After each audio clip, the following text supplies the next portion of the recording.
ಮಿಥುನ ರಾಶಿಯವರಿಗೆ 2025ರಲ್ಲಿ ರಾಶಿಫಲ ಹೇಗಿರಲಿದೆ? ನಿಮ್ಮ ಹಣಕಾಸು, ವೃತ್ತಿ ಜೀವನ, ಉದ್ಯೋಗ, ಆರೋಗ್ಯ, ವಿದ್ಯೆ, ವ್ಯಾಪಾರ ರಂಗ ಹೇಗಿರಲಿದೆ? ಯಾವೆಲ್ಲ ಯೋಗಗಳನ್ನು ಪಡೆಯಲಿದ್ದೀರಿ? ಕಷ್ಟ ಬಂದಾಗ ಏನು ಮಾಡಬೇಕೆಂದು ಇವತ್ತಿನ ವಿಡಿಯೋದಲ್ಲಿ ತಿಳಿಯೋಣ. 2024ರಲ್ಲಿ ಸಾಕಷ್ಟು ಕಷ್ಟಗಳನ್ನು ನೋಡಿರುವ ನಿಮಗೆ 2025ರಿಂದ ಕಷ್ಟಗಳಿಂದ ಕೊಂಚವಾದರೂ ಮುಕ್ತಿ ಸಿಗುತ್ತದೆ.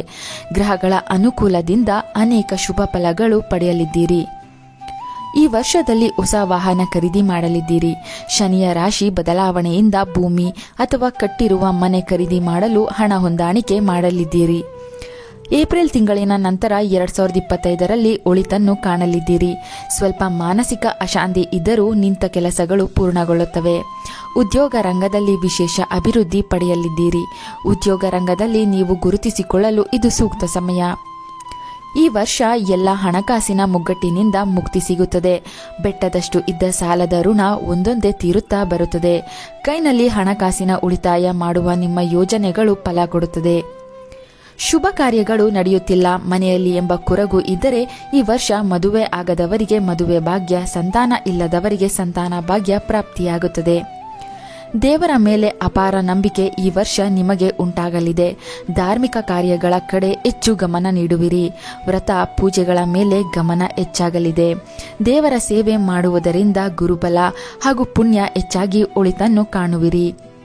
ವ್ಯಾಪಾರಸ್ಥರಿಗೆ ಈ ವರ್ಷ ಚಿನ್ನದಂತ ವರ್ಷ ಅಂತ ಹೇಳಬಹುದು. ಎಲ್ಲ ವಿಧವಾದ ವ್ಯಾಪಾರ ರಂಗದವರಿಗೂ ಹೆಚ್ಚು ಲಾಭಗಳು ಉಂಟಾಗುತ್ತದೆ. ಆದರೆ ವ್ಯಾಪಾರದಲ್ಲಿ ಪಾಲುದಾರರಿದ್ದರೆ ಅವರಿಂದ ಮೋಸ ಹೋಗುವ ಸಂದರ್ಭಗಳು ಹೆಚ್ಚಿರುತ್ತದೆ. ಪಾರ್ಟ್ನರ್ಶಿಪ್ ವ್ಯವಹಾರ ಮಾಡುತ್ತಿದ್ದರೆ ಮಿಥುನ ರಾಶಿಯವರು ಎಚ್ಚರಿಕೆಯಿಂದ ಇರಿ.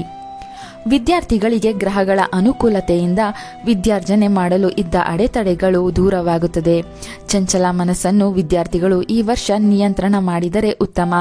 ವಿದೇಶಕ್ಕೆ ತೆರಳಿ ವಿದ್ಯಾಭ್ಯಾಸ ಮಾಡುವ ಕನಸು ಈ ವರ್ಷ ಖಂಡಿತ ನೆರವೇರುತ್ತದೆ.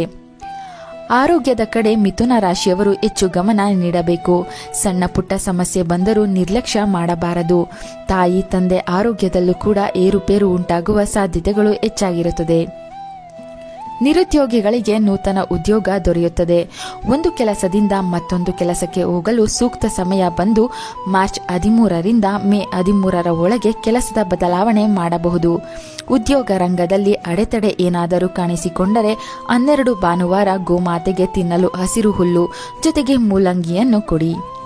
ಗುರು ಶಾಂತಿಗೆ ಗುರುವಾರ ಪ್ರದೋಷ ಕಾಲದಲ್ಲಿ ಶಿವಲಿಂಗಕ್ಕೆ ಎಳನೀರಿನಿಂದ ಅಭಿಷೇಕ ಮಾಡಿ. ಇದರಿಂದ ಗುರುಗ್ರಹದ ಅನುಕೂಲ ಉಂಟಾಗುತ್ತದೆ. ಸರ್ವ ಕಾರ್ಯದಲ್ಲೂ ಯಶಸ್ಸು ಸಿಗುತ್ತದೆ. ಗಂಡ ಹೆಂಡತಿ ನಡುವೆ ಇದ್ದ ಕೋಪ ಮನಸ್ತಾಪಗಳು ದೂರವಾಗಿ ಹೊಂದಾಣಿಕೆ ಹೆಚ್ಚುತ್ತದೆ.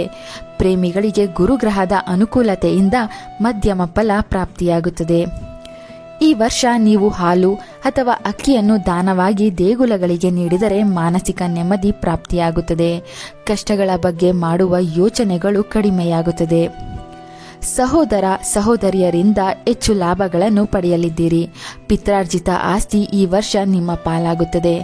ಆಸ್ತಿ ಹಂಚಿಕೆ ವಿಷಯದಲ್ಲೂ ಕೂಡ ಶುಭ ಫಲ ಪಡೆಯಲಿದ್ದೀರಿ. ಪ್ರತಿ ಗುರುವಾರ ದತ್ತಾತ್ರೇಯ ಸ್ವಾಮಿ ಫೋಟೋಗೆ ಅಥವಾ ಸಾಯಿಬಾಬರ ದೇಗುಲದಲ್ಲಿ ಕಡಲೆಕಾಳಿನ ಮಾಲೆಯನ್ನು ಅರ್ಪಿಸಿ ಕೈ ಮುಗಿಯುತ್ತಾ ಬನ್ನಿ. ಇದರಿಂದ ಸಣ್ಣ ಪುಟ್ಟ ಸಮಸ್ಯೆಗಳು ಬಂದರೂ ಕೂಡ ಕೂಡಲೇ ಅದರಿಂದ ಹೊರಬರುವಿರಿ. ಮಿಥುನ ರಾಶಿಯವರ 2025ರ ರಾಶಿ ಫಲದ ವಿಡಿಯೋಗೆ ಒಂದು ಲೈಕ್ ಮಾಡಿ. ನಮ್ಮ ಯೂಟ್ಯೂಬ್ ಚಾನಲ್ ಹಾಗೂ ಫೇಸ್ಬುಕ್ ಪೇಜನ್ನು ಫಾಲೋ ಮಾಡಿ. Thank you.